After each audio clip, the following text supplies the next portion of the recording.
मुद्दा असा आता होतोय की आम्ही ज्याच्या मागे गेलो तो नेमका कुठे आहे हे त्याचं त्यालाच आठवण झालंय. म्हणजे आता नाही का, आता तुम्ही म्हणाल की नाही, आता नितीश कुमार त्यांनी म्हणजे त्यांचं हे काढलं तर इकडं तिकडं तळ्यात मळ्यात चालूच आहे. जनतेचं कॅरेक्टर चांगलं न राहिल्यामुळे राजकारण आमचं दूषित झालंय असं वाटतं का? कारण आम्ही पण सगळेजण संधी साधू झालेलो आहोत की आम्हाला जिथे संधी मिळाली, म्हणजे आता आमच्या क्षेत्रातलं म्हटलं की एखादं कुठेतरी चमकायला मिळालं, कुठं चित्र सिरियल म्हणा, सिनेमा म्हणा, की लगेच आम्ही सुपाऱ्या घेत फिरतो.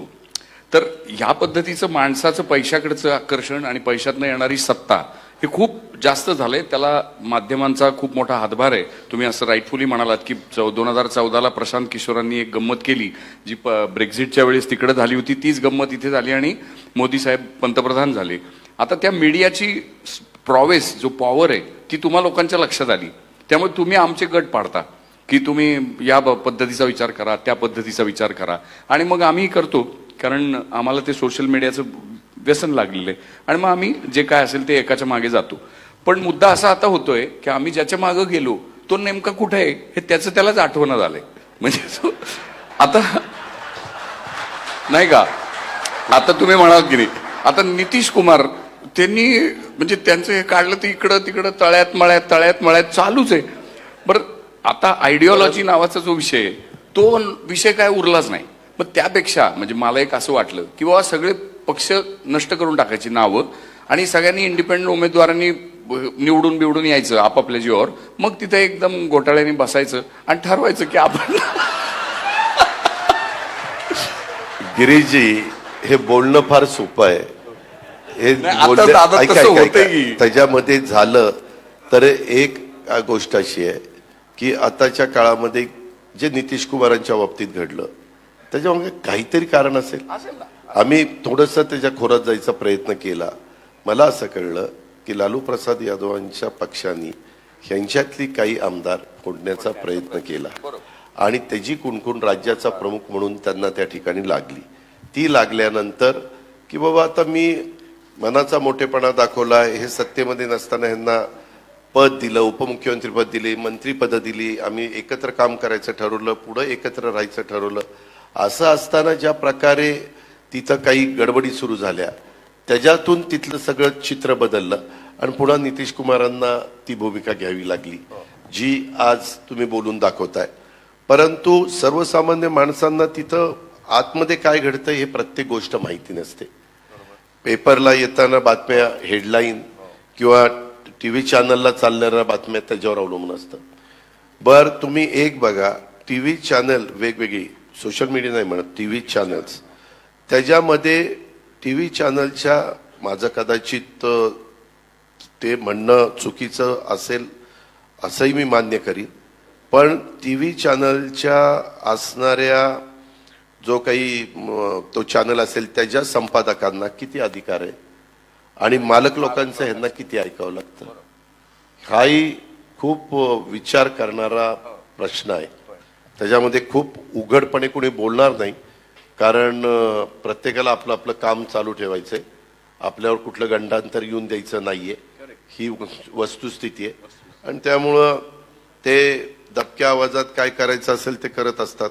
कधी कधी एखादं वृत्तपत्र एखाद्या बातम्या कशा प्रकारे देतं आणि नंतर काही गोष्टी घडल्यानंतर बातम्या कशा बदलून यायला लागतात, हे राजकीय लोकांच्या बाबतीमध्ये घडतं गिरीजी, असं अजिबात नाही. कुठल्याही बाबतीत घ्या तुम्ही, इंडस्ट्रीवाले घ्या, इंडस्ट्रीवाले पण सरकार बदललं तरी आत्ता राज्यकर्त्यांच्या जवळ असणारे उद्योगपती हे बरेचसे सरकारच्या सत्ताधाऱ्यांच्या बरोबर ते मिळतं जुळतं घेतात. का घेतात? त्यांना त्यांची इंडस्ट्री चालवायची, त्यांना त्यांच्या काही परवानग्या असतील त्या घ्यायच्या. ह्याच्यात फक्त आजपर्यंत जास्त कुणी नागरिक किंवा कुणी बोलू शकत नाही ती म्हणजे टाटा कंपनी. टाटा कंपनीनी पहिल्यापासून त्यांची एक जी प्रतिमा आहे ती प्रतिमा त्यांनी सांभाळलेली. त्याच्यामध्ये काय एकदम ते असे आले आणि 10-15 वर्षात एकदम टॉपला गेले असं त्यांच्या बाबतीत घडलं नाही. काहींच्या बाबतीत घडलं, त्यांचे कष्ट असू शकतात, त्यांचं म्हणजे डोकं असू शकतं, काही बाबतीमध्ये ह्या जे काही शेअर्सचे वर खाली होतात त्या संदर्भातला त्यांचा अभ्यास असू शकतो अशा वेगवेगळ्या बाबी त्याच्यामध्ये आहे. परंतु कुठल्याही क्षेत्राच्या संदर्भामध्ये आता मी पण अनेकदा 1991 साली मी राजकारणामध्ये आलो खासदार म्हणून. मी 87ला सुरुवात केली एक कार्यकर्ता म्हणून. परंतु मी आज बघत असतो त्याच्यातनं अनेक कार्यकर्ते पण साधारण जनाधार कुठं आहे, पुढारी लोक जे असतात किंवा साधारण काय आपल्याला पाहायला मिळतंय, मग कुठं आपण राहिल्यानंतर आपले प्रश्न सुटतील, कुठं राहिल्यानंतर आपल्याला पद देखील मिळू शकेल वगैरे वगैरे असा विचार करतात. आणि मनुष्य स्वभाव आहे तो काळ. म्हणजे आता तुम्ही शिवाजी महाराजांचा काळ आठवला तर तो वेगळाच होता. त्यावेळेस असले कायदे बियदे नव्हते, एकदम कडेलोटच होता.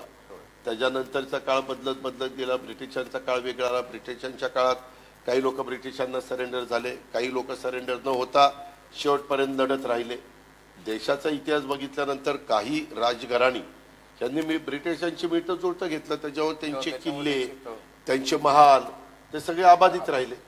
परंतु छत्रपती शिवाजी महाराजांचं किंवा छत्रपती संभाजी महाराजांचं तसं झालं नाही. ते लढत राहिले. कधी तह करत असताना ते थोडंसं 2 पावलं पुढे मागे सरले असतील, परंतु त्यांनी शेवटपर्यंत आक्रमकपणा त्या ठिकाणी सोडला नाही. तीच गोष्ट नंतरच्या काळामध्ये बाजीराव पेशव्यांच्या बाबतीमध्ये जर आपण बघितलं तर त्यांनी देखील तेच केलं. परंतु नंतरच्या काळामध्ये अनेक प्रकारचे बदल होत गेले. आणि आताही देश पातळीवर पण देखील आता USA मध्ये जे राष्ट्राध्यक्ष आहेत, खूप जण म्हणतात आता तिथं ते येतील अशी परिस्थिती नाही, आता तिथं ट्रम्प येतील. म्हणजे मागे ज्या ट्रम्पला त्यांनी नाकारलं कोणी अमेरिकेनी नागरिकांनी, त्यांनाच पुन्हा येण्याची खूप चान्सेस जास्त आहेत. अर्थात शेवटी मतदार आज आहे तो निर्णय त्या ठिकाणी घेईल. तसं आपल्याही देशामध्ये ही सगळी परिस्थिती बघत असताना देश एकसंघ ठेवण्याच्या दृष्टिकोनातनं अनेक जाती धर्माचे लोक, सेक्युलर विचारधारा ही देखील आपल्या देशामध्ये महत्वाची आहे. आम्ही आज ही भूमिका स्वीकारलेली असली तरी आम्ही सर्वधर्म समभाव ही भूमिका मी कुठं सोडली नाही.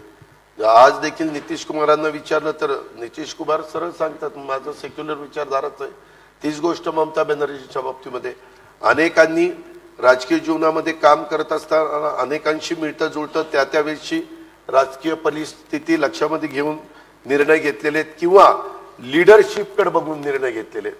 किंवा आज जसं एकेकाळी राजीव गांधींची लिडरशिप देशामध्ये मिस्टर क्लीन म्हणून इमेज होती आणि पंडित जवाहरलाल नेहरू इंदिराजींना जेवढ्या जागा नाही मिळाल्या तेवढ्या जागा राजीवजींना मिळालेल्या आपण पाहिल्या. परंतु 5 वर्षांनीच राजीवजींची सत्ता गेलेली पण ह्या भारताने पाहिलेली.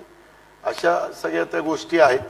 त्याच्यामुळे आताच्या काळामध्ये काळानुरूप थोडंसं सगळ्यांनीच आपलं मत त्याच्याबद्दल ठरवलं पाहिजे की बाबा हे जरा आता अस्थिर झालेलं आहे आणि प्रत्येक जण आपापल्या परीनं. शेवटी मी तरी काम करत असताना आपला राज्याचा विकास व्हावा, राज्याचे प्रश्न सुटावेत, देशामध्ये पहिल्या क्रमांकाचं राज्य म्हणून महाराष्ट्राचा जो नावलौकिक आहे तो नावलौकिक टिकावा आणि सगळ्यांना गुण्यागोविंदांनी राहता यावं. कुठलाही घटकाला तिथं भीतीनं तो जगतोय किंवा तो अस्वस्थ आहे आणि तो राहतोय, एक एक दिवस तो काढतोय, अशा प्रकारची वेळ कुणावरच येता कामा नये या मताचं मी